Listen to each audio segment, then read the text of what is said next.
We'll give Dr. Sinichi and Dr. Pechara a token of appreciation.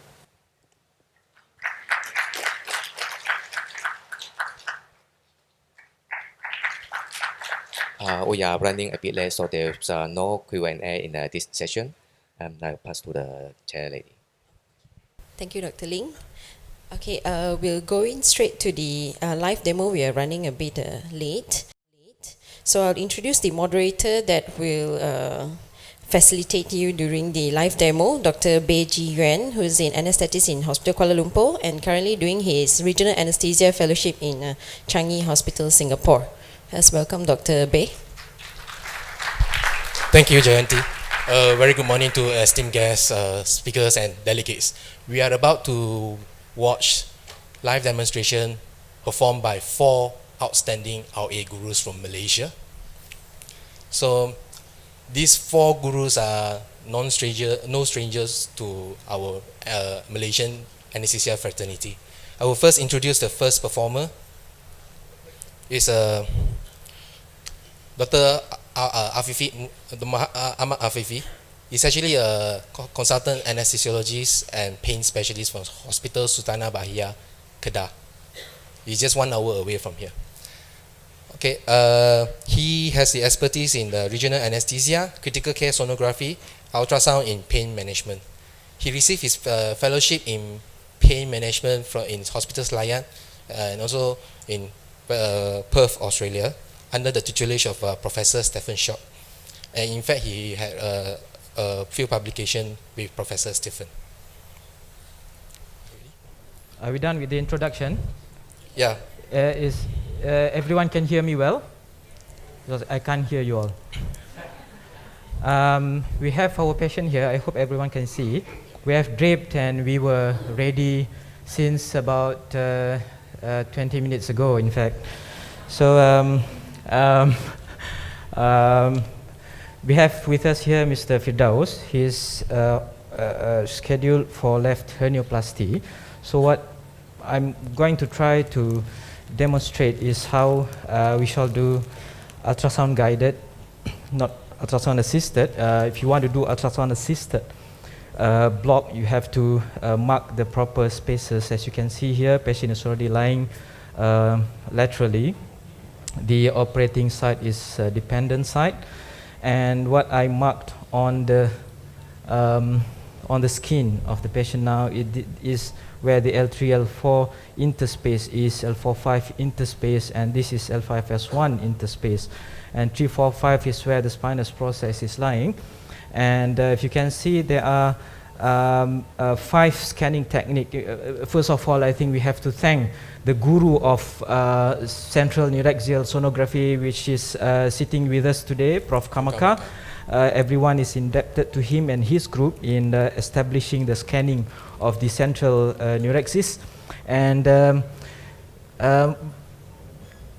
the scanning that we do, again, I also wanted to share that this machine that we are using is Mindray machine, and the probe cover is a Oralex Cephasonic probe cover. I understand the coupling agent was designed by Prof. Peter Mahofer himself.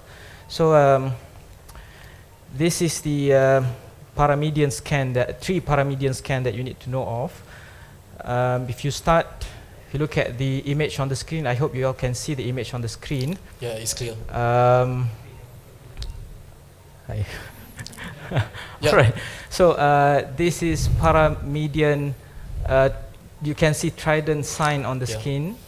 Or the trident sign means that you are somewhere along the lateral edge of the vertebra, and underneath the, I think Shah will need to show, and underneath the tridents are all the psoas muscle in between.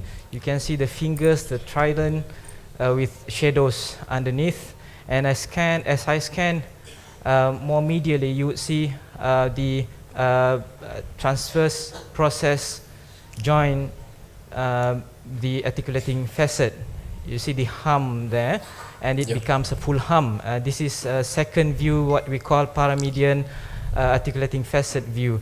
And when you get this point, you just have to rotate or turn the probe obliquely so that you would see what we call paramedian or paramedian sagittal oblique view, in which you would see the interspace, the lamina and interspace of the vertebra interspace in between. So I've already marked on the skin. The cerebral counting is really important. If you want to count from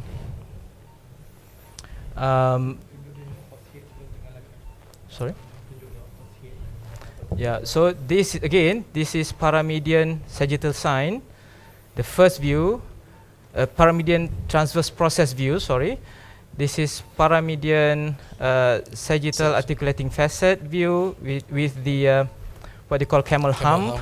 And this is the paramedian sagittal oblique view with the lamina, the one that is shown on the screen. And you can see two layers of the posterior complex, and anterior complex is showing underneath oppositely.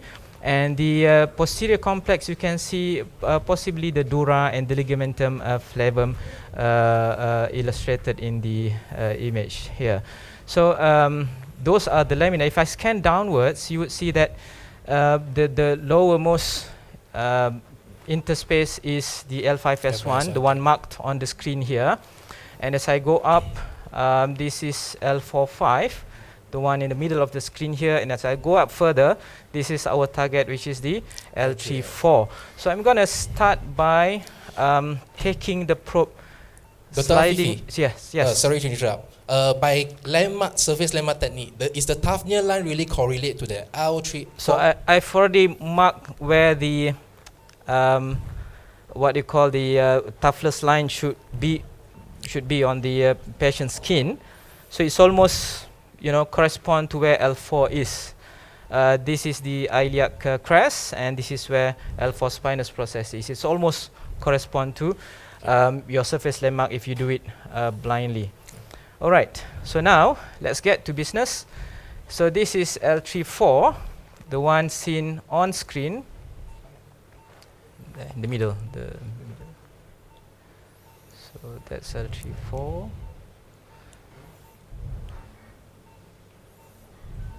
Again, this is L34. So that is L34, the middle of the screen. Yep, L34. So I'm going to try and bring it closer to the injection site by sliding the probe nearer to this end. And I'm going to start injecting our local anesthetic now. Firdaus, kita nak cucuk sikit Firdaus ya. What needle are you using for this? I'm going to use 25 gauge spinal can needle. Normal, our beloved spinal can needle B brown. Sakit sikit Firdaus ya. Okay, this is skin infiltrate.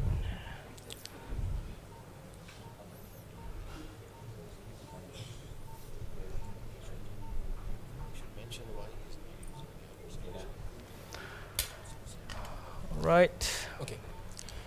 Dr. Afifi, why are you not using the ultrasound gel for this procedure? I think we can probably ask the guru down there, but I think as far as I concerned, up to this point, there was no safety study extensively done enough to show safety of ultrasound gel for central neurexis. Okay. This is a real-time procedure. Alright. A lot of us, we just do the ultrasound assisted, which is a pre-puncture procedure. Firdaus, sakit sikit Firdaus Yep. So I'm going down now.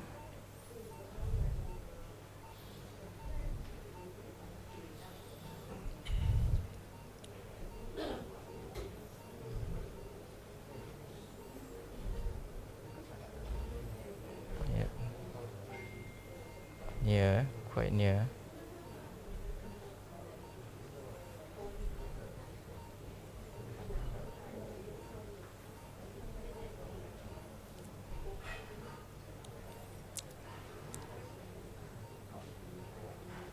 Sorry sorry Firdaus see the Yep.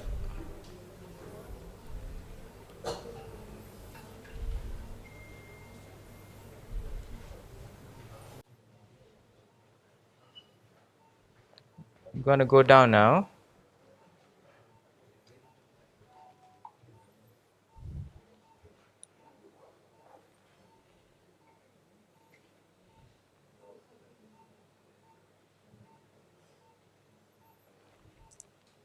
Second. Probably have to adjust our entry point.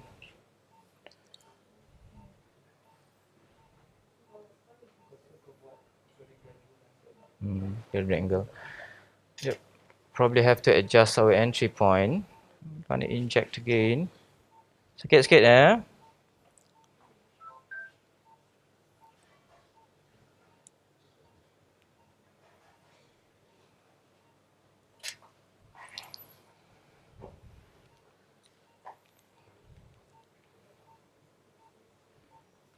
Yep.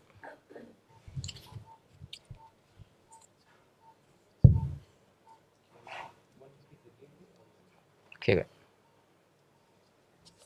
Okay. So now we are approaching. Okay, can see the needle trajectory as the needle is coming. We are supposed to target at Sorry. the anterior complex, posterior complex. Posterior complex. Yeah. Okay, Firdaus, sikit-sikit Sorry. It's hitting the lamina. Come on, come on.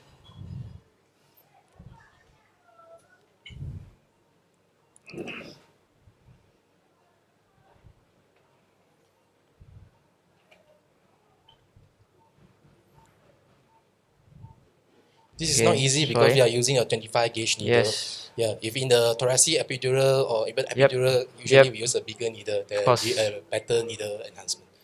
We have actually approached the region.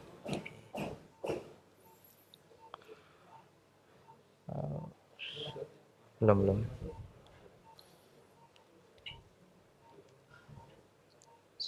Not actually. Sorry. So, Dr. Afifi, why do we Yep. need to learn neuraxial ultrasound when we are, or a lot of us are very comfortable with the surface landmark technique? I think I personally use it for my pain procedure. Okay. Firdaus, are you alright, Firdaus? Okay. Sorry. Again, we're going to approach Well, it I again. think ultrasound sonography for spine is getting more important. We must learn also because our patient population also are increasing in size. There are growing more people with super obesity. In fact, some of the patients, they have some spine problem, scoliotic spine, and sometimes previous spine surgery. So it is a deep block, actually, not easy. Yeah. Yeah. And in fact, there is a latest systematic review done by Anahi Pelas, 2016, published in RAPM, and they find the result, the ultrasound sonography, of course, is positive. There is a positive results. I mean that it is convincing, and it reduces it can identify the space, interspace, That is reduce in the between procedure there. timing. Yep. So, Sorry, Dr. Bay. yep. Just trying to negotiate my way. Yeah. As we are seeing you, also we feel very Okay. anxious. Yes, any questions from the members of the floor about? Tak, belum. Yeah.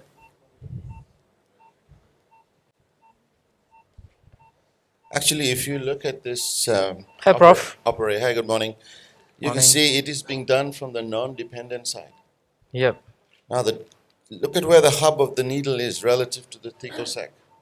It is usually about 4 to 5 centimeters on the ultrasound image. If you look at the image on the right, and you see the depth at which the needle was inserted, Can I have it's the... about 4 to 5 centimeters from the skin. So the CSF pressures are relatively low. Yep. So remember, in elderly individual, the CSF pressure could be 0, 1, 2, something like that in the lumbar region. So it is not uncommon. Your needle could be still within the thecal sac, but you will find that there is no, what do I do with this?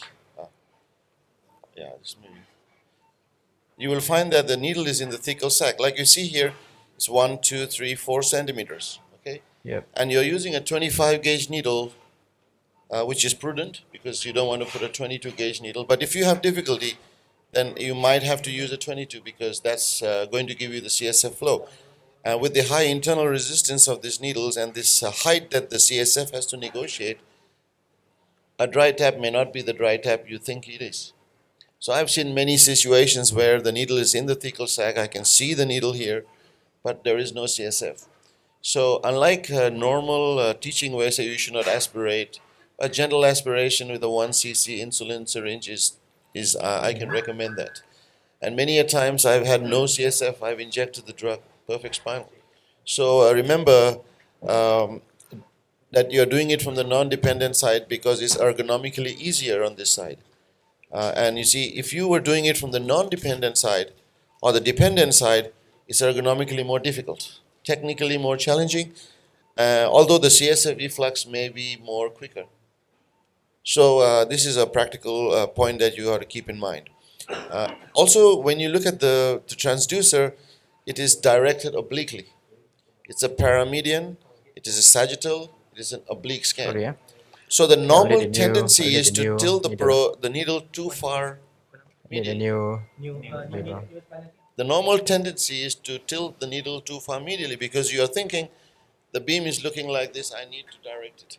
So often you will find the needle will hit the articular process on the contralateral side because you've gone through the interspinous space onto the contralateral side. So actually, although the transducer is tilted, the plane is not tilted as much. So I would often suggest you should not direct the needle too far medially. You should have a good view of the posterior dura and then insert the needle pretty much paramedian and then you will find the needle. And your aiming process should start from here, not when the needle is here. You should insert the needle like you see here, you jiggle the needle and now it's like dart, you're throwing a dart. If you are aiming in that direction, see it's doing very well now. You can see it's going towards the interlamellar space and through the dura, it will enter the thecal sac. Again, this is something, it is one of the most difficult ultrasound interventions you will have experienced. So this is, I would recommend this is not All right. Phew. Well done. Doing That's it very live is something else. No, it's an Okay. illustration that even experienced even in experienced hand. Seeing this is like, amazing, isn't it? Maybe okay, guys. you did not wake up on the correct side of the bed today. Yeah. Yes. So that's why it can be very challenging, and but one has to learn to do this, or you must have expertise in your Saya ma- department because Saya masuk ubat ya, Firdaus. if you have a difficult spine, if you have a scoliotic spine and an elderly individual where you don't have much option, then this is the only way you can get it into the right spot.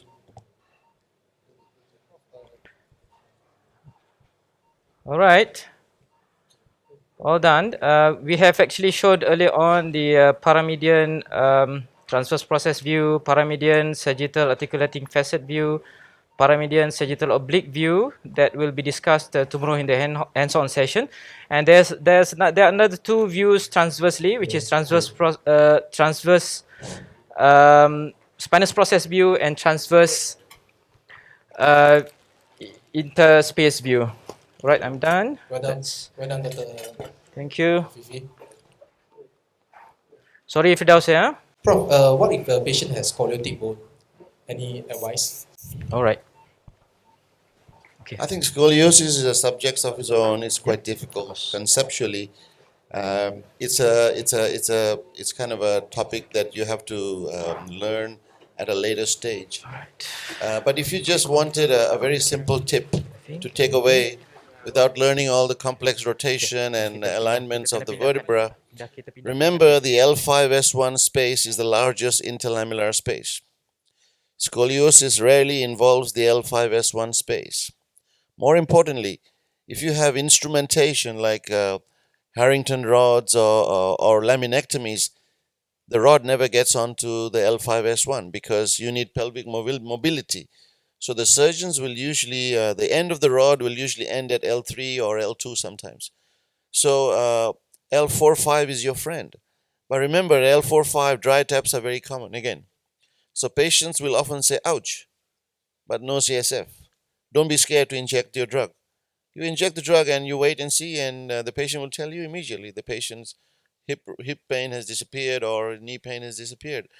And if it doesn't work, you can try again because you're only injecting 10 milligrams of bupivacaine or whatever, so it's not a big deal. So L5S1 would be the way to, how would I say, dummy's approach to scoliosis. Okay, that'd be good.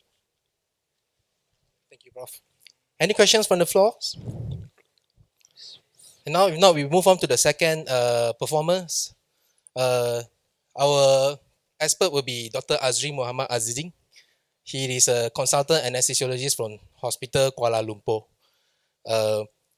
He is one of the founding members of the Malaysian SIG-RA.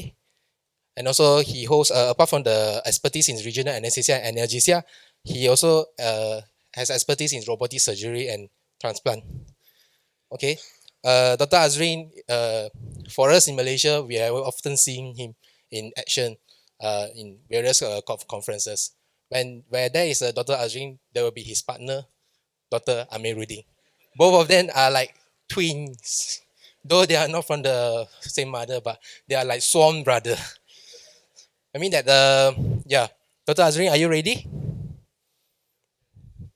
No. Okay. While waiting for them to prepare, can we ask for any questions? Q&A. Yeah, there is a question for you to answer from the symposium one. Yeah, and is there any Q&A? I mean, the questions, burning questions that you would like to ask our previous speaker, Dr. Professor Shinichi and Prof. Pachara?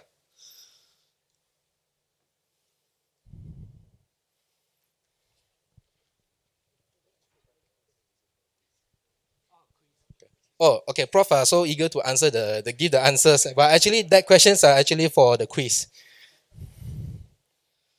But while we're waiting, I would like to ask Prof Sakura. Actually, with regards to the first symposium, finite nerve block is a common side effect from the interscalene block. In fact, it is reported 100% like during the paresthesia seeking technique by Erme. And if I'm performing interscalene block, is there any strategies that I can use to minimize the risk? Oh, it's difficult to say, but a recent article shows that there might be a possibility that you can reduce the incidence of hemidiaphragmatic paralysis by using a technique that I showed you in my presentation. That is the injection lateral to the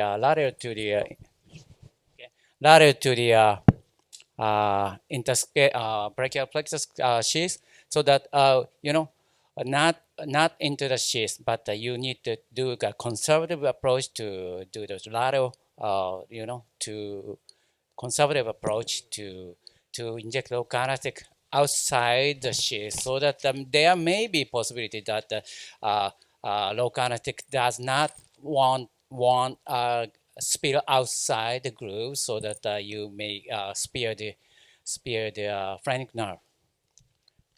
But there's no certain way. There's no certain way to avoid that hemidiaphragmatic paralysis with interscalene block.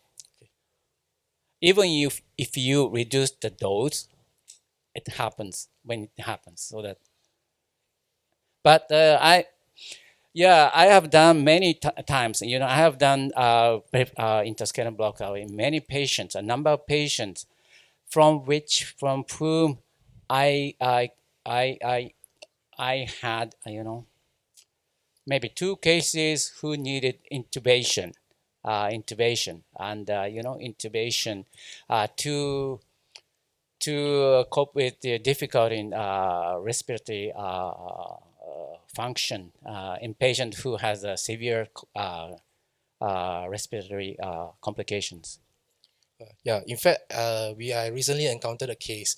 It's a ASA1 patient for shoulder arthroscopy. He received a GA plus an interscalene block bolus with catheter.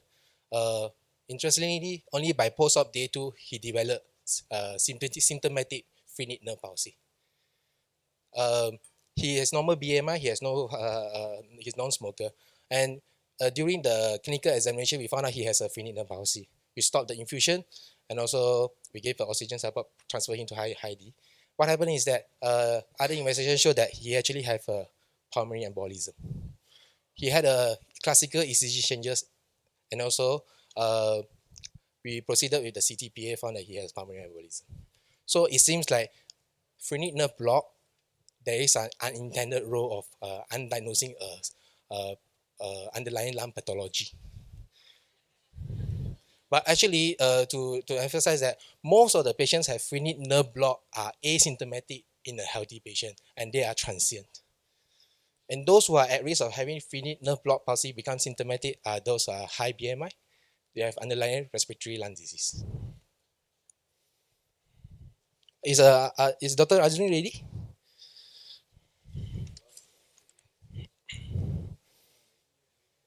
Okay. Right. Yeah. Can I address a question to Prof. Pachara? Prof, it's very interesting to hear that you had conducted a study that using the intrathecal morphine combined with the finite nerve block, and the dose is 0.035 milligram. Can you tell us how to dilute that?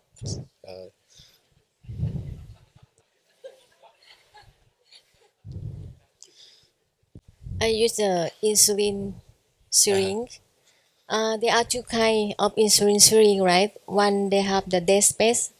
I discard that. I don't use that. I use the with the I think the orange cap. There is no Yes. dead space, so I can get the very exactly of the reliable dose. And that is only 0.5 mil in the insulin cap. Yeah. Okay. And Prof, with regards to the recently there's a publication regarding the femoral triangle block, femoral nerve block, and also there are a lot of nomenclature here. So and also there's a new term called the subperitoneal obturator nerve block. That is in the studies by Professor Benson that shows a significant reduction in the post-op pain score, the morphine consumption. And there are also another two new terms called iSpank and iPad. iPad stands for what? Deliver the LA in between the interspace or the polyteal artery and the posterior capsule. The intention is to reduce knee pain. Can any of the faculties would like to enlighten us? I think femoral nerve block from the formal study we call it 3-in-1. But if you will achieve 3-in-1, it means you need large volume, because when we inject the local anesthetic, it will spread out the plane. When they go to the lateral side, you will cover the lateral femoral cutaneous nerve. When you go in the medial side, sometimes it's cover the obturator. But in fact, the obturator have the superficial and deep branch. Usually, if you use large volume of local anesthetic, maybe it will cover the superficial branch, not the deep branch. Okay. When you do infiltration for postoperative continuous femoral nerve block, usually for myself, I use about 5 mil. I think it's good enough for more or less spread over about this area. So I don't think that I need more additional kind of block. That's what I mean.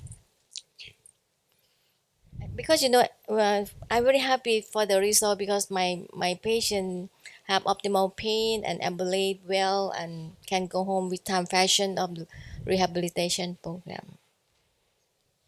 Thank you, Prof. Any burning questions from the floor?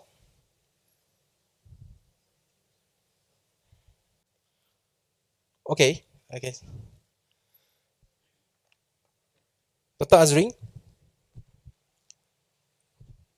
Can someone introduce the second case for this operation?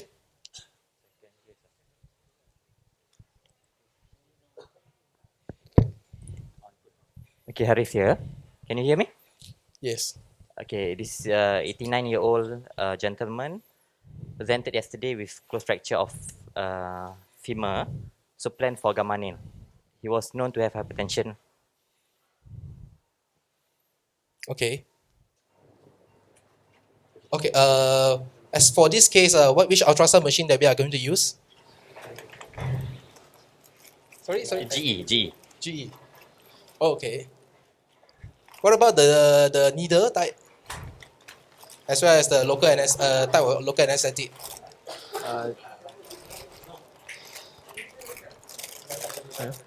We're going to use Bygone, Locoplex. Locoplex, Yeah. that you can see on the screen. So for this case, it has a hip fracture. What Dr. Azrin?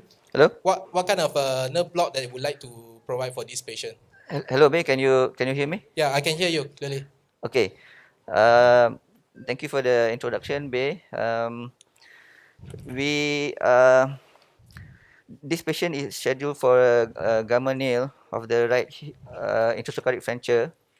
So, knowing the procedure of a femur fracture and the operation site, which will be lateral to the thigh, so I think it's best if we could provide a Fascia Iliaca block.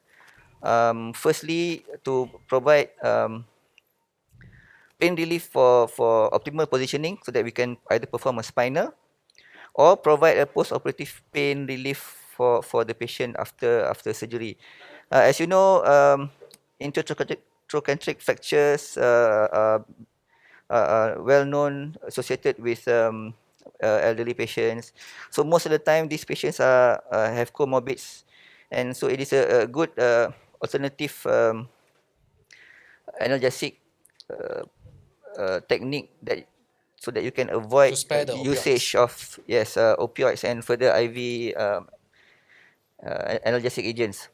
So for this case, we are going to perform a Fascia Iliaca block.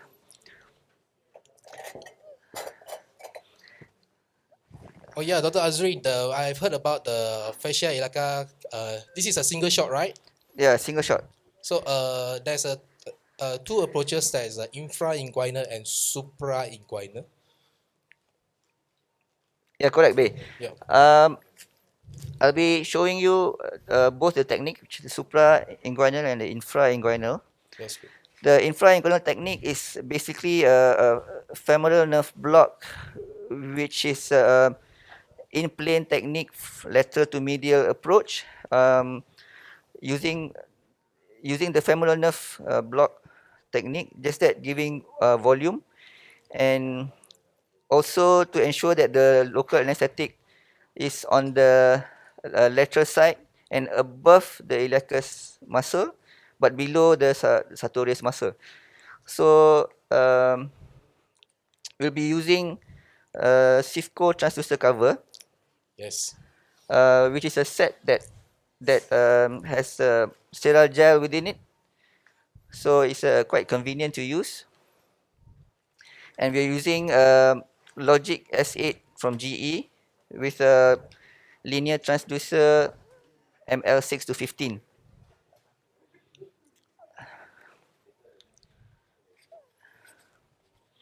Assisting me today is Dr. Amiruddin, as you have already introduced. Yeah. Twin brothers. Okay. We know that Fascia Iliaca compartmental block is a plain block. It requires volume, and it is a lower lumbar plexus block through anteriorly. So our main aim is to cover the three nerves, right? Yes, correct, Bay. There's the femoral nerve, lateral femoral cutaneous nerve, And also theoretically, obturator. the obturator nerve, yes. But studies by there have been studies by like Ali Shariat who did on the infrainguinal technique. Apparently, the infrainguinal spread to the obturator is poorly covered. In fact, the coverage of the femoral and lateral femoral cutaneous nerves is just less than 80%, like that. That's 60%. Okay, but there's a new paper just published in RAPM on longitudinal approach that is by Matthias Desmi team. In this approach, they are showing that the percentage of blockage of the three component nerves are more than 90%. Yeah, rightly said, Bay. So okay, I think I'll be showing both the techniques. Okay, so this is if you were to do a scan for a femoral nerve block.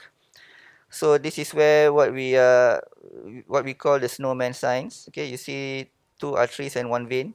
So if you were to do a femoral nerve block, then this is where you would identify first before you proceed more proximally to the snowman sign. So you want to see one artery and one vein. Single vein. Just now was a Mickey Mouse sign, right? Yes, the first one was the Mickey Mouse sign. So one artery, the femoral artery, centrally, and medial to that is the femoral vein, and both are lying on top of the iliacus muscle, and you can see the femoral nerve about there, okay, where the pointer is, and above the muscle and the nerve, there's a hyperechoic line going across to the lateral side, which is to the left side of the screen. That is the fascia iliaca.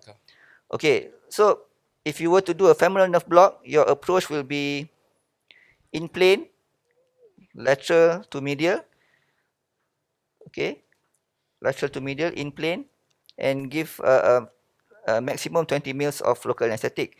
But if you were to do a fascia iliaca block using this technique, then you can give at least 30 or 40 mils, and make sure that the local anesthetic goes laterally, staying below the hyperechoic line. Okay, so that is how you perform fascia iliaca block using this infrainguinal technique. But then we find that this technique, you can only see the spread from lateral to medial. You are actually not assessing the proximal spread. So if you want to ensure that the proximal, you want to ensure proximal spread, then it is advised that you do a suprainguinal approach. Okay, so this is the infrainguinal lateral to medial approach. So how do you go from here to suprainguinal approach? Okay, so again, femoral artery. Make sure that the fascia iliac, the iliacus muscle is at the center. You can actually put the center of the probe on the muscle, and you see I'm indenting the muscle there. Then, as if that finger is the in-plane approach for a needle, so that is where you point, and you see that is the anterior inferior iliac spine. Above that is the iliacus muscle going downwards into the pelvis. Okay, so above that muscle you see a hyperechoic line going down proximally. So that is the fascia iliaca. So this is the suprainguinal technique, and you can, once you identify this, you can actually go higher into the pelvis. Okay, it's cranial. Then you can follow with a needle and deposit your local anesthetic as far proximal as you can see. Because the lumbar plexus lies on the psoas muscle, so we would like to have as proximal spread as possible. So if you were to have a higher chance of blocking the obturator branch, then it is advisable to do a suprainguinal technique. Okay. Local. Well, any questions so far? Agree, Azrin, there is an important artery there, the dorsal circumflex iliac artery. It lives on top of the iliacus muscle, and it's on top of the fascia iliaca. So there is a tendency for you to insert the needle too deep. I would not recommend that. Your aim is to go deep to the fascia iliaca, not into the pelvis. Yes. Because if you do so, there can be severe retroperitoneal hemorrhage, and that is a severe morbidity. So suprainguinal techniques, probably with the limited data today, is better than an infrainguinal because it blocks the obturator nerve more reliably. But the danger lurking is retroperitoneal hematoma. So be very careful. It is an artery that is very consistently visualized, and it lies above the inguinal ligament, but on top of the iliac. That's exactly where Bay is showing. If you put your Doppler there, If you show me the pointer. Doppler. Okay, just give me the pointer here. Pointer. You can see here, this is the inferior iliac spine. This is the iliacus muscle. This is the external, internal, the internal and transversus abdominis, and the sartorius will be here. So if you see there, that's Yes, the deep that's the circumflex deep iliac. circumflex. So your needle is coming in plane. One must not, although this artery lies superficial to the fascia, but it is conceivable that if you advance the needle too deep in the excitement of getting all the local into the pelvis, you may have a severe retroperitoneal hematoma. Thank you, Prof. Usually we can identify this artery, and as correctly pointed out, usually it is above the fascia iliaca. So we will try to move more. The approach will be more distal to that, just underneath the fascia. Okay, so that can be a landmark. If you can identify that, that can be a landmark of a no-go zone. Yeah, some people scan straight from the pelvic brim, from lateral go to medial, and look for the landmark of this psoas muscle with the outcroaching Okay, to sekarang the cucuk sikit yang ke. lesser trochanter, and also look for the landmark of this deep circumflex iliac artery. Okay, I'm administering local anesthetic for the skin and subcutaneous tissue.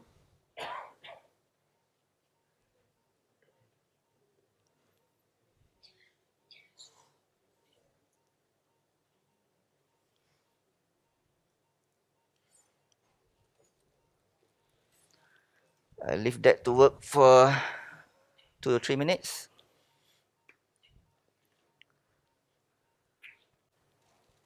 Now you see, I can have a look at the image, and it's not so beautiful. But this is the real world scenario.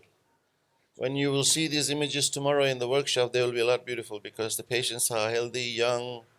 But when you deal with, when you're in the trenches, working at 10, 11, 12 after midnight, doing these things, images are like this. Remember, as age increases, the muscles become atrophic, they become whiter, they are much more brighter because there's fatty infiltration. And as you will see, there is a loss in the contrast between the muscle and the fascia. Everything looks white. So Azrin hopefully will illustrate that. Once you inject the fluid acts as a contrast and it will give you a good plane. Yeah, correctly said there. This patient is an 89 years old gentleman, so we expected the image to sort of be degraded like this. But although saying that, I think this is fairly quite an okay image where we can identify the fascia. You can see the facial layers, hypoechoic facial layers. Okay, now I'm inserting the needle. Okay.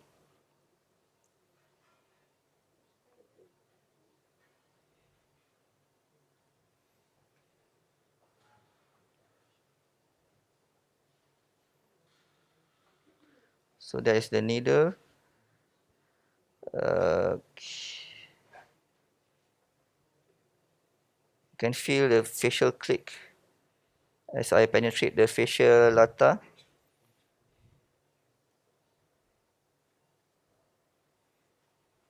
Okay. Yep. Aspirate. I felt the facial click of the. Okay. Aspirate. Okay. Inject. So you can see the separation between the muscle and the fascia. The fascia being lifted out away from the muscle. Okay. Okay. Can continue give. So sometimes you may see that the local goes distally and not proximally. Dr. Azrin, how much is the LA volume that you're going to give at the We are consultation? giving 40 mils of 0.375% ropivacaine. Okay. I can see whether I can go further, more proximal. Yeah, okay. Inject. So you can Process. see. Amiruddin, can you reduce the depth of the scan, please? You see the field of vision is quite limited because your depth is higher. Can you reduce it further? Yeah. So now you have a wider field of view. That's better. Okay. And most ultrasound machines of this nature will have what's called a virtual convex. So if the GE person is there, could you please make it a virtual convex or wide convex or whatever you call it? Okay. There you go. So you have these features which allow you, wider visualization. But remember, the lateral resolutions will not be as good as in the center of the image. So we finished administering 20 mils. Now we are going to administer further 20 more mils of 0.375% ropivacaine.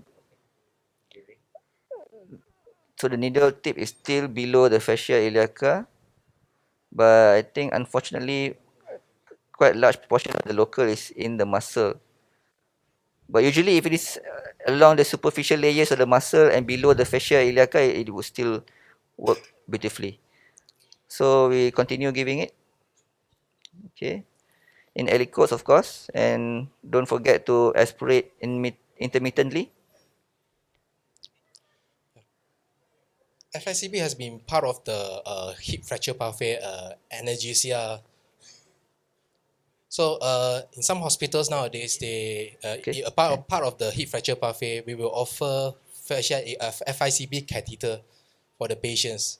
For instance, where I'm working now in Changi General Hospital, we have patients come from ED that will be pushed to the regional zone, and we put in a catheter for analgesia. While and most of these patients will be optimized within 48 hours going for the surgical fixation of the hip. Yeah, and apparently the analgesic effect will be very apparent by 1 hour of time, and it facilitates patients in the ward during nursing and turning, and with so much lesser pain. But what about the patients receive single shot FICB for positioning in the theatre? Okay, we finished administration of 40 mils. So like I said before, so you can check the spread by looking at the femoral nerve. Okay, there's a femoral nerve just next to the, at the pointer. And if you scan laterally, you see local anesthesia underneath the fascia iliaca, above iliacus muscle. If I can show that it moves laterally but below the sartorius.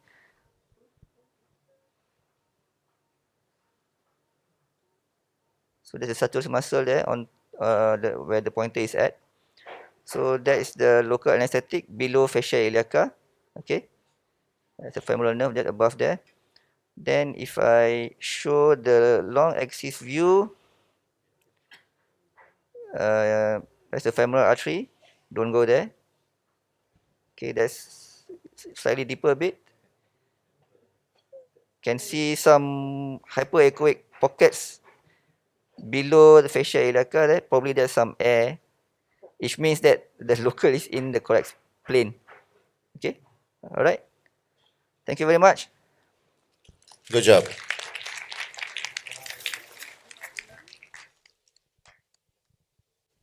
I think this is a very good block for hip surgery. So much so that since we have been doing the suprainguinal approach, I find the analgesia in the immediate post-op period is very comparable to an epidural in most cases. So if you combine it with a spinal, this can be a very effective technique which provides fairly prolonged post-operative analgesia and tails off, provides that a period when your spinal wears off and there's nothing. So it's a good. In my practice, I'd never inject more than 30 cc's if I'm combining with a spinal, because I don't think injecting more than that, although there is no studies that show what is the optimal volume.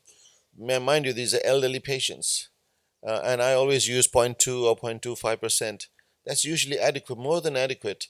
And this will limit the dose of drug used and may may in the long run prevent last local anesthetic systemic toxicity.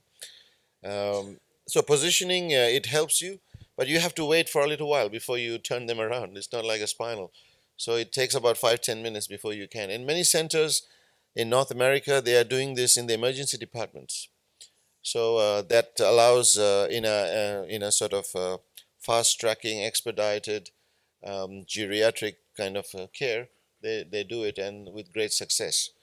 But I think one of the main take-home messages for many of you here who are starting a journey in regional anesthesia is that today you will hear a lot of different techniques. You have to take home messages and perform them to the best of your ability, number one, to what your resources can deliver in your center, and to your local environment.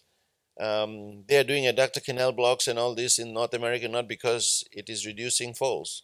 It's because they don't want the patient to stay in the hospital more than 24 hours. In my hospital, patients come to the hospital, they expect to stay for 3 days. We try to send them home after 48, but they don't want their families to look after them because everybody is busy in Hong Kong. There are not people in the homes. So I'm sure in Malaysia you also have a similar Asian environment. So in hospitals that can deliver care for a period of time, then I think you have to tailor it accordingly. So if you said, I don't do adductor canal block, I'll say very good. Because it may not be suitable in your situation, or it may not be appropriate. You may have a femoral nerve block which gives you some weakness but better pain control. So think about that as opposed to the total evidence-based literature that's there. Thank you, Prof. So our third demo will be done by Dr. Amiruddin, the twin brothers of Dr. Azrin. Okay, Dr. Amiruddin is also from HKL, Kuala Lumpur. He's a consultant anesthetist. He is the first diploma in regional anesthesia, European diploma in regional anesthesia and pain medicine. And he is the director of the subspecialty RA training from KK Hospital. He's a no stranger. Second quiz.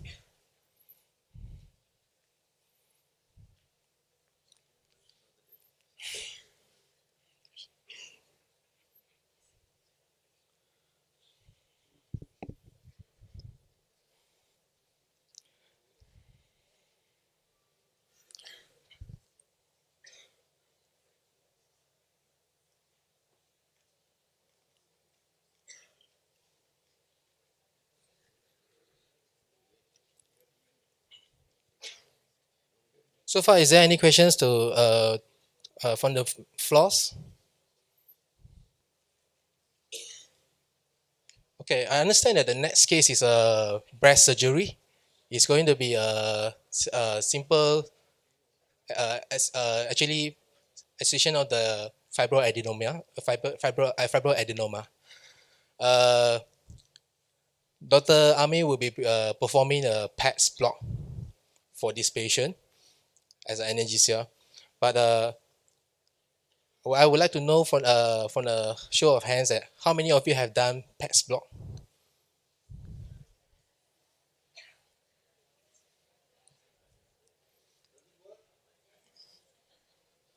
Yeah, Prof said, does it work?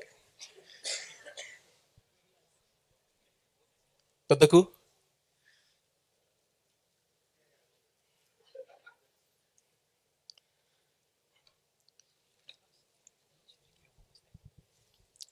So PECS block is one type of the triangle block. So we got to know that actually the original author for this block is Rafael Blanco. Yeah. Now we have a PECS 1, PECS 2, and the other one is Serratis plain block. Prof, would you like to have anything to?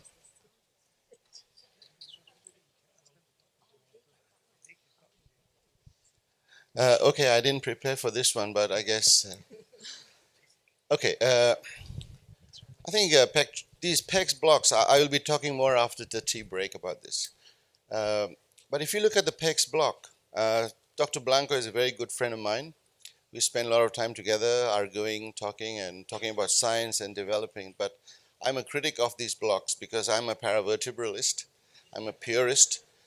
And although they are simple, they are technically very easy to perform, but the efficacy may not be as comparable. There's very paucity of data. You know, there's hardly any data. Most of the studies that are published is because Dr. Blanco's friend is the editor of anesthesia. No, that's not true. That's not true. If you send a paper with 4 volunteers doing some blocks, it will not be published. So I say you're a very lucky man. But anyway, the important thing is we need to look at science. So I'm a scientist, and I like to argue about these things in a scientific way. Now, please tell me when they're ready, okay? Now, if you look at the pectoral nerves, there are 2 pectoral nerves, right? I'm saying anatomy books, you read Gray's Anatomy, Grant's Anatomy, the lateral and the medial pectoral nerves. Now, the textbooks also write that they are motor nerves. Hello, are you awake? They say they are motor nerves. So what the hell are we doing? We're doing a fibroadenoma of the breast, and we're blocking the pectoral nerves, which are motor nerves, to the pec major and the pec minor. So you're going to create paralysis of the pec major and minor for analgesia? Hello, wake up. So, but remember, although today they are described as motor nerves, there has been a lot of discussion that if these nerves do contain somatic afferents, if they contain sympathetic fibers. So the science is that very few nerves are predominantly motor or sensory, okay? Especially the motor nerves. Yes, they are motor nerves, but they will also carry some sensory fibers. They will also carry sympathetic fibers. The nerves have nerva vasorum, right? The artery that supplies the nerves. And these nerves carry sympathetic fibers with them from proximal to distal. So these nerves can carry afferent nociceptive fibers, signals from the pectoral muscles to the brain. Now, the patient is having a fibroadenoma excised. It is in the skin, it's in the breast, fatty parenchyma of the breast. It's nowhere near the pectoralis major muscle, correct? Now, the pectoral nerves supply the pec major muscle. So, do you think it is going to be effective for this patient? I do not think so. So, the science will say so. But sometimes you think it's working because you think you've done this wonderful ultrasound sexy block, you put the nerve injection there, the spread of the muscle, and you have to prove to yourself it works. But really, if you objectively do it, no, it doesn't work. Secondly, I will tell you that there are more than 2 pectoral nerves. If you haven't heard about it, hear it from me. I will show you the science after tea. So if you're planning to go away, please stay, because you will see something new and you will see something very exciting. Come on, they're not back in online again. Okay, so I might continue, right? So now you have you have a lateral pectoral nerve, a medial pectoral nerve. But actually, in anesthesiology, there's a very poor understanding of the pectoral nerves. Although we are so excited, it's not only in Penang. I go to many meetings around the world. Dr. Blanco is a very popular star nowadays because he's talked about these very novel, sexy blocks. And everybody wants to do them. They are simple. Yes, they're very simple. But what we don't really talk of on is what makes up good efficacy of these blocks, okay? So the next scientific fact for you is that there are more than 2 nerves that are involved. In plastic surgery, there's a lot of literature that says that there's a superior, middle, and an inferior branch. Okay, if you imagine 3, okay, if I put my fingers like this, there's a superior, there's a middle, there's an inferior, okay? And these are all related to the brachial plexus, number 1. 2, there's a big interconnection between these fibers. So there's something called ansa pectoralis. If you remember your anatomy, ansa is a communicating nerve, okay? So each nerves communicate with each other, and they're very closely related to the thoracoacromial artery. The thoracoacromial artery is a branch of the axillary artery, very close to the pec minor muscle. So that's another fact for you. So now, there are 3 nerves, And all these three nerves do not live between the pec major and the minor. Hello, wake up. The three nerves do not live between the pec major and the minor. Only one or two, the middle and the inferior branches, live between the two muscles. The superior branch supplies most of the clavicular head of the pectoralis major muscle. So now, Dr. Blanco says, when you inject between the two muscles, you block the pectoral nerves. Is that right, Bay? Yes. Right.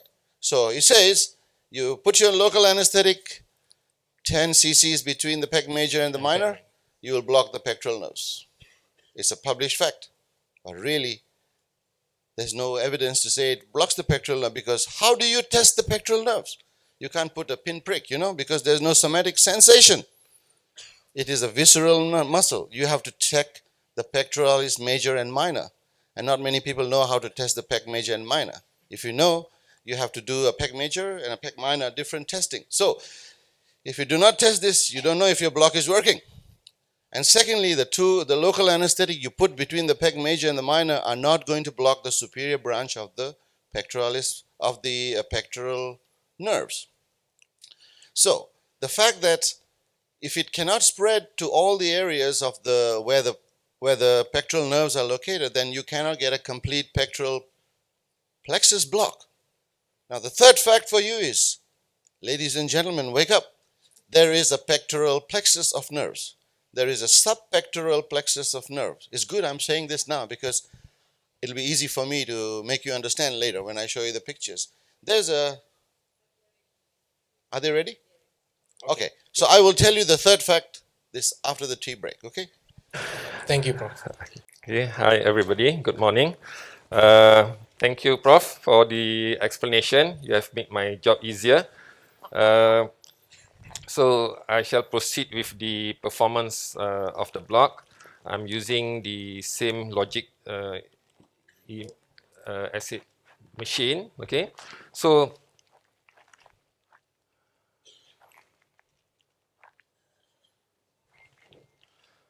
okay.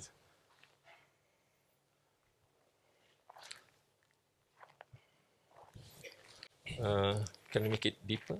Increase the depth a bit? Yes, Dr. Amir, where are you putting the ultrasound probe?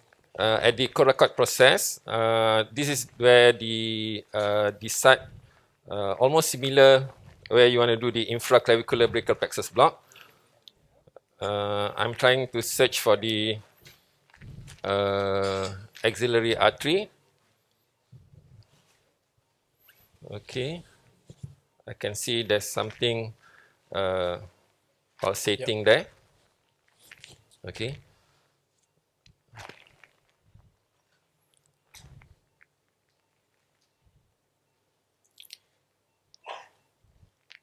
As for positioning, how do we position the patient?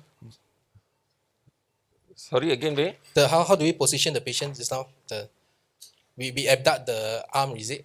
No. Ideally, you can abduct the arms, but I don't have space here for the arm. I will try to manage with that. Okay, so okay, that's better. Okay. And that's the axillary artery.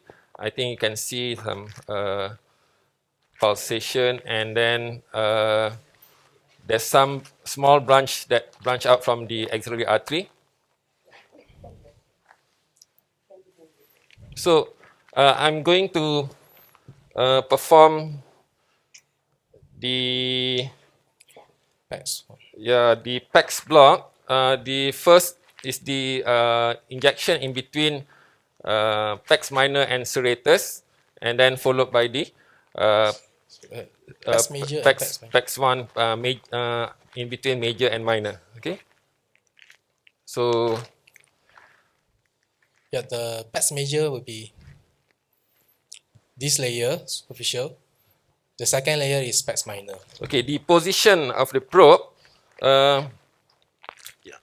is sagittal, about at the coracoid process, and you tilt obliquely medial in order to see the the ribs and the pleura.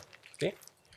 So So you see here, he's talking, Doctor is saying about a PECS 1 and a PECS 2.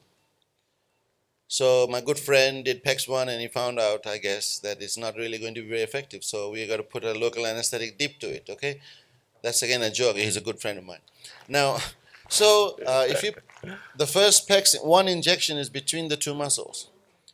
The second injection is deep to the PECS minor but superficial to the serratus anterior muscle. The serratus anterior muscle is where the arrow is now. This is a very thin muscle in the mid chest, which is very snug with the ribs. So in between these two muscles, you have a plane that is the serratus plane. This is where the intercostal nerves are located. So if you inject a volume of local anesthetic between the two muscles, these muscles, you'll block some of the nerves that are involved with the intercostal nerves.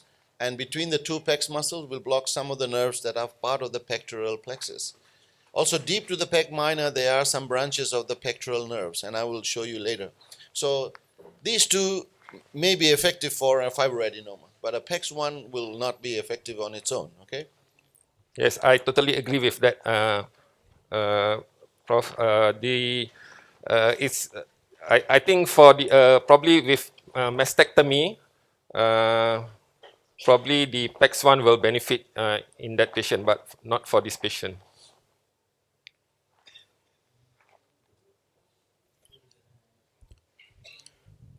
Is there a landmark to look for at the PECS 1 level? Yeah, there is. I think while you can see here that the pectoral muscles are quite dark and anechoic, hypoechoic, it's a slightly youngish lady, I guess. But if you look at elderly people where you're doing MRMs, they're often atrophic muscles. Two is they're very bright and white. And particularly the fascial plane is very difficult to define. Remember, again, arteries are your friend. There is an artery in the two planes, which is the pectoral branch of the thoracoacromial artery. It usually lives between these two muscles. So when you are finding it difficult to find the plane, use the Doppler and you will find that artery. If you place your needle next to that artery and you see the spread along the artery, then you are in that plane. So it's a very important landmark in individuals that you cannot define the interpectoral plane.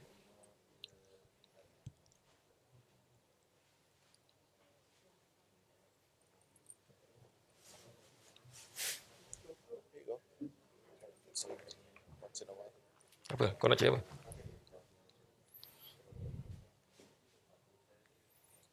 How much volume will we be delivering at this first layer? 20 mils, right? 0.25% of chirokin. Okay. But my friend says you should put 10 cc. Yeah.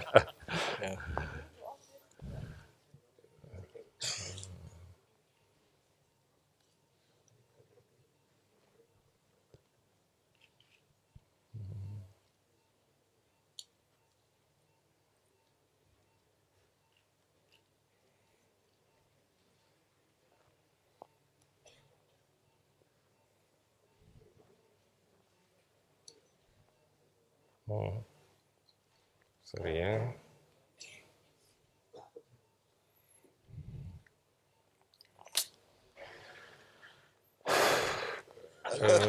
Can you make it wider, please? Just now? Yes. Okay. Increase it. It's a hard job, not as easy as you think.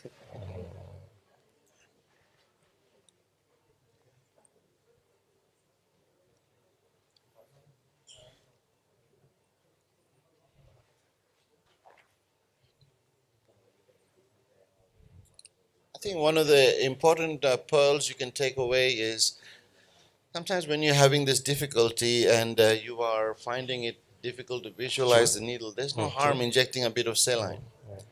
Because the saline is anechoic, it will tell you immediately where the tip of the needle is, and it looks like you've already gone past the plane in this situation. You think? Hydrolocation. Yeah. But also look here, when you inject, you also inject some air. So it's very important to purge the system of any air that is there because you have a needle, you have an extension tubing. The extension tubing will entrain a lot of air. So when you inject air, it'll destroy the ultrasound image plane immediately. Okay, I think you are there now. Yep. Apa?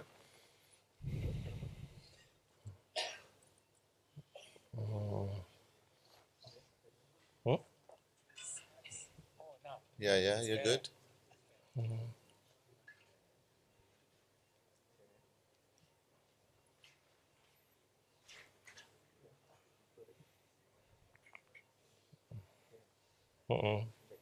Okay.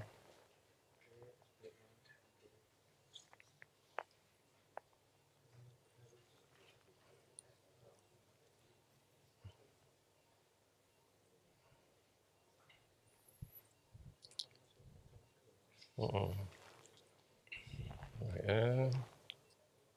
Okay. Yeah. And usually we, during the counting of the rib, usually we deposit the LA is at between.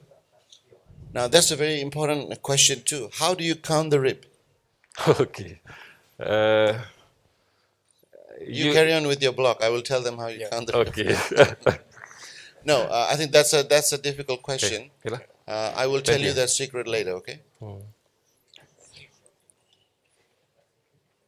But usually we will put at the T3, T4 level. But how do you count G4, Dr. Bay? The first rib will be obscured by the clavicle. Usually the second rib is the one that we will see. Then we will try to Yes, the first follow. rib is obscured. So when you do a sagittal scan just below the clavicle, the rib that you see just next to the clavicle is the second rib. So you can count 2, 3, 4 thereafter. Also remember the pec minor is a very important landmark because the pec minor is attached between the third and the fifth rib. Yes.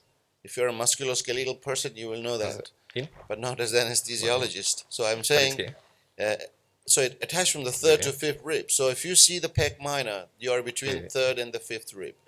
So that's another important landmark for you. Yeah, that's good.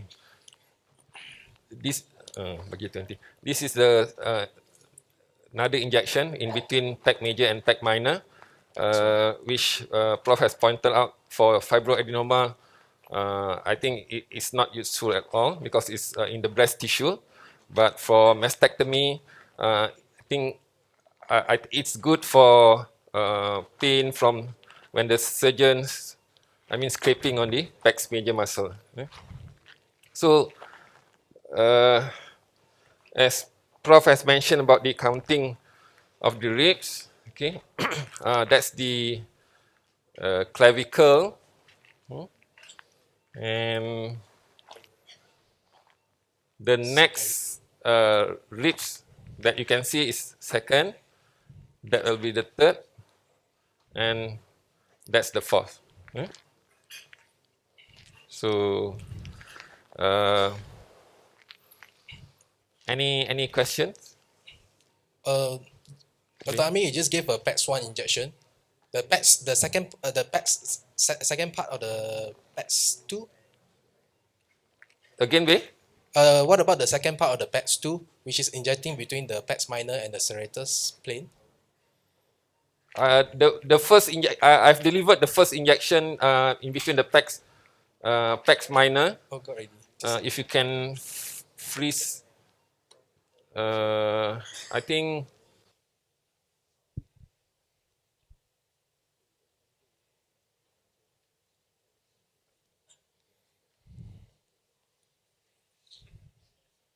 Appreciate some LA spread, although it's not perfect there. Some into the PECS minor, and the first PECS, the in between PEC major and PEC minor is, if you can appreciate this, the local anesthetic.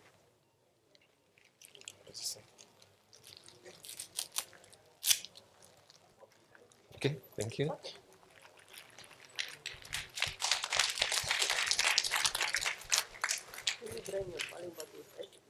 Well, for get hold the probe. Oh, takut. I think it's again will depend on your understanding of what each technique does. Now let me give you an example. If you inject a PECS1 injection, it'll block the pectoral muscle, correct? Now there is no somatic afference from there, but there are visceral afferents. So any procedure that causes stretching of the pec muscles. Before the advent of PECS block, I used to find when we did subpectoral breast augmentations, especially bilateral procedures, were very, very painful. Patients would report severe pain, sometimes very poorly responsive to opioids. Even epidurals I found were quite difficult with epidurals to control this pain, because it's the stretching of the pectoral muscles. The somatic signals, the afferent nociceptive signals are entering the spinal cord through C4-5. So your epidural has to be there, and your patient will stop breathing, obviously. So it was a very challenging situation. But if you now do, if any of you are working in the private sector, in my hospital we don't do them because we don't do these beautifying operations. But if you are doing it for practical reasons, for whatever you're doing, subpectoral breast augmentation, this is a perfect indication for it, because you put it in between the two muscles, it will paralyze the muscle. A want of a better word, it'll make the muscle softer and more stretchable. Patient don't complain of pain, and it really works. And this is a very good indication of a PECS1 injection. The PECS2 injection, when combined with the PECS1, can be used for more advanced major surgery like modified radical mesh. There is randomized controlled trials saying it's better than a placebo. Okay, so if you do it, it works. Now, how it works, what it does, we still have to find out. But it does something which is better than nothing. So is it any better than opioids? Is it better than non-steroidals? We do not know.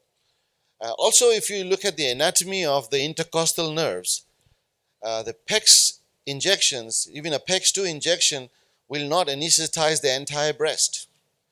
I will talk to you about it in my talk. You have to see some pictures to understand.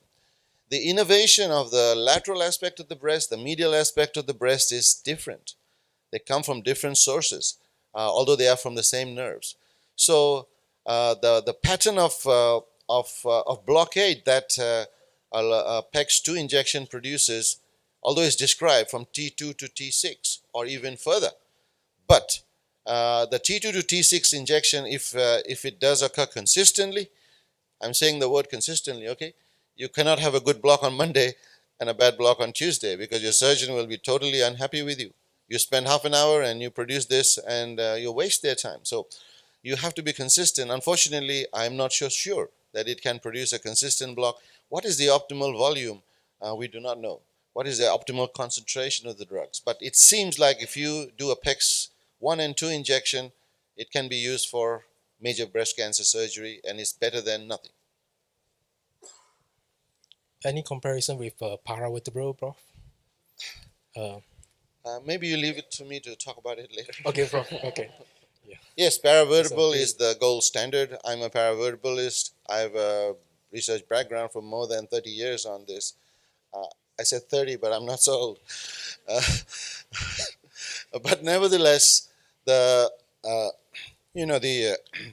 literature today is a little bit skewed, because the publication that says, there are publications that says PECS1 and 2 is superior to a paravertebral block. But if you read the paper, it is in some obscure journal from somewhere. I'm no disrespect to them, but if you read it critically, there are a lot of comparison of apple oranges. So maybe that's why the papers are published in some in a lesser known journal. But these are what is destroying science, in my opinion. I'm sure many of you in the audience are invited every day to submit a paper, right? There are so many open journals today that you get requests whether you're a scientist or not. So you could send them. They say we publish for free, and it'll be open access. So these open access journal, in my opinion, is destroying what we are doing. So I would leave the science during my presentation. Thank you, Prof. Then, Prof, I have come across there are some people combine the paravertebral with PECS block. Any? We also combine it, and I will present to you some of the scientific fact later. Okay. Sorry. The fourth speaker and the fourth the performer will be Dr. Shahridan Fathil. He is the convener of the Malaysian SIG Society at SIRA. Actually, he is a senior consultant anesthesiologist in Teng Feng General Hospital. His other interest will be the point of care ultrasound. Yeah, he is one of the founding members of the SIG SIRA Malaysia. Then they he had played a lot of influential roles in the setting up the build out of the RE in Malaysia. Yep, while waiting for.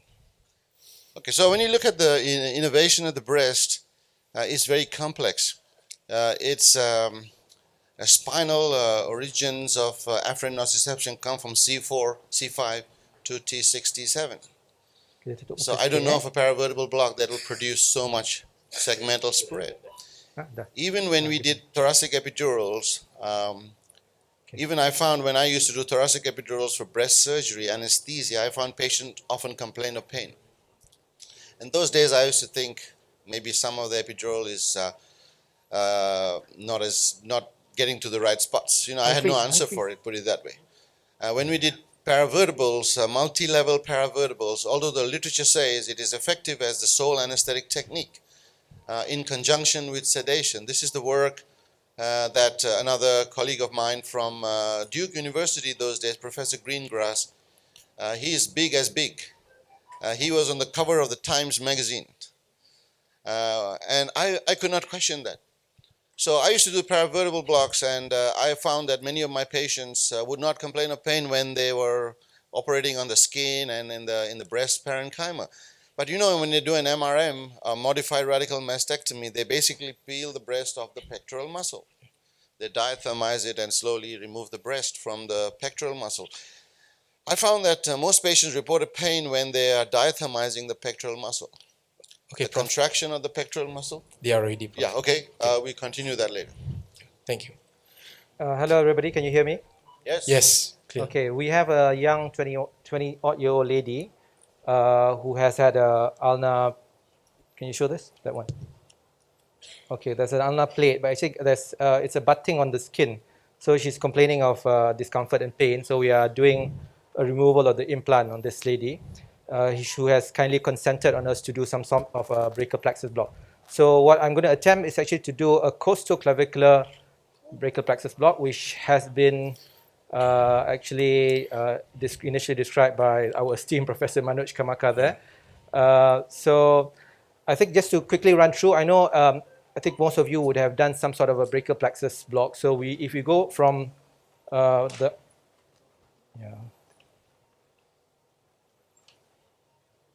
Okay, guys, if you go, lessen the depth a bit, lessen the depth, lessen it. So, no, the other way around. Lessen it, reduce it. A bit more. Yeah, okay. So if you could see, just point to the interscaling groove, cursor. Okay, if you could see that this is the interscaling groove, and you can see the trunks or the divisions, if you like. So this is where we do our block for mainly shoulder work or proximal humerus, and if you kind of track down proximally and place it just on top of the clavicle, like this. This is the supraclavicular view, okay, and it's the plexus is actually bundled up. Okay, to your plexus. Okay, that's it. That's a plexus. Okay, this is where you do the supraclavicular block. And if you kind of go across, okay, this is a clavicle. If you can follow me, the clavicle, because it's all bone. Okay, and I come across here. Okay, kind of following, and you can see this is okay, the vein with the valve. Tunjuk vein. Vein. We are pointing here. Okay, the vein, okay, and I press, the vein is compressed. You can see the subclavian artery pulsating, and lateral to is actually where the brachial plexus in the form of cords, okay? This is where your, probably the lateral. Medial cord. That's a medial cord. That's medial cord. Can I have the orientation marker here? That's a very good scan. Posterior. So you see here, this is the lateral cord, this is the medial cord, this is the posterior cord. And a quick mnemonic would be LMP. Okay, you go around in a circular fashion, you'll see LMP. So lateral cord, medial cord, posterior cord. Okay, so what I'm going to do is, at this point, is to actually put the needle from lateral to medial and block it. And just to complete if you kind of follow it, then you will in a deeper structure, of course, you have to deepen the whole thing. This is where you follow the follow the artery, and this is where you technically do your infraclavicular block, which is now that. sorry, sir. Yep. The important thing is I developed this from want of an anatomical location where you could see all the three chords. You can see here, you'll only see most of the time the lateral chord. Very rarely will you see all the three chords together in the same ultrasound window. We often imagine, we often do not image. In ultrasound imaging, there is some imagining, but we imagine a lot when we do a block here. But now when you do a block at the costoclavicular space, as Shah showed you, you can see the three chords together in every patient. Okay, go on. Coming back to the costoclavicular space. Where am I? Yep. Okay. Lessen the depth. A bit more. 2.5. Yes. Okay. Okay, guys. So this is where I'm going to probably, you can't see it very much, so I'm going to give it a local at this point. Okay. So the position again, if you could see, the arm is actually, or the upper limb is actually abducted, and I put actually a shoulder roll between the interscapular, between the scapula, so that to kind of extend the whole field here. A bit of local anesthetic. So if you find that you can't abduct your patient's arm, the anatomical anatomy here will be different. So my recommendation is do another block. You will find it more difficult to visualize the anatomy so consistently here. But when you can, you should abduct the arm to about 90 degrees and you will find a very nice stretched out pectoral muscle and the anatomy there. So we are using our Sonosite export system here. And also I'm using a Payong 50mm needle. Okay, just trying to get the best image possible. And I will bring the needle within that particular image.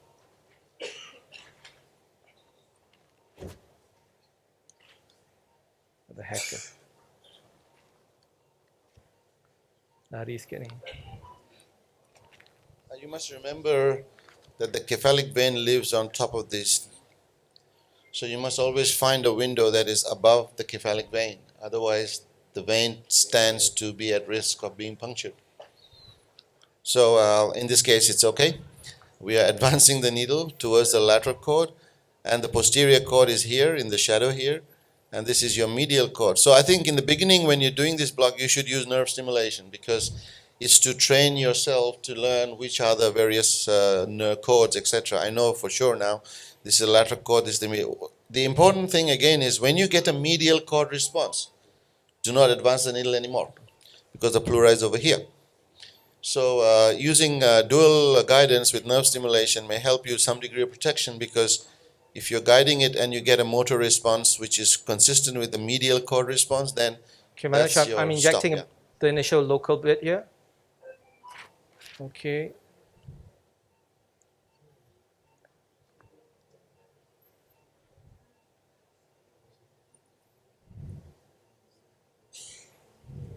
Now you see the medial and the posterior cords are like buddies. Can you see that? It's very difficult to separate the medial and the posterior cord, and do not attempt to do so because at this level, the two cords are often fused together. So if you try to put your needle between that, you are risking intraneural injection. So this is something we found very interesting in cadaveric studies, very consistent. They are often together, and you often have to dissect between the two nerves to actually separate them. So just what Shah is doing now is perfect. You don't have to be too aggressive. If you can, then you should see the lateral cord and the medial cord, but now the spread is quite consistent. Also do a dynamic scan when you're doing it proximal distal to see how the spread is occurring, and it's pretty good. Okay, I think I'm pretty good. Okay, where so probably this is a single point injection at this. Lateral cord. It's again not known whether a multi-point injection will be better, but my gut feeling says a multi-plane injection will be better. Okay, I'm just going to scan and see that, yeah, that's a... How much did you inject, Shah? 15 mils of 0.5% levobupivacaine. So you see, this is 15, not 40. because all the three chords are together, it may be desirable. You will be able to get a good block with a lower volume of local anesthetic. The ED95 of this we are currently evaluating. My gut feeling says it's about 20 cc's. Okay. Okay. Thank you, everybody. Prof, for the conventional infraclavicular, it's usually cover between the mid humerus and below. What about this? Variant? Actually, that's a very good question, Bay. Patients tolerate the tourniquet quite well. So when you do this block proximally, the tourniquet tolerance is quite good in most patients. So you don't need to do an extra intercostal brachial nerve in these patients. Okay. And if you look at the published data on infraclavicular block, even the lateral sagittal, the tourniquet tolerance is often much better than an axillary in these cases. Okay. Okay. Thank you very much for the session live demo. Thank you very much, Dr. Bay, and all the performers. Okay, just a quick announcement before your tea break. So tea break now is cut short to 20 minutes, and we'll try to adjust all the other subsequent symposiums. So it's like behind time, so we'll adjust the time accordingly. And the questions that is portrayed in front, the two questions, you have the answer, write it down on a paper with your name and phone number and pass it to the registration counter. So the lucky one will get the book. And you can collect your receipt from the registration counter. And attention to Dr. Mohamed Ghazali Abdul Rashid, kindly proceed to the counter for your registration. And we'll see you after 20 minutes here, after your tea break. Please enjoy your break. Thanks.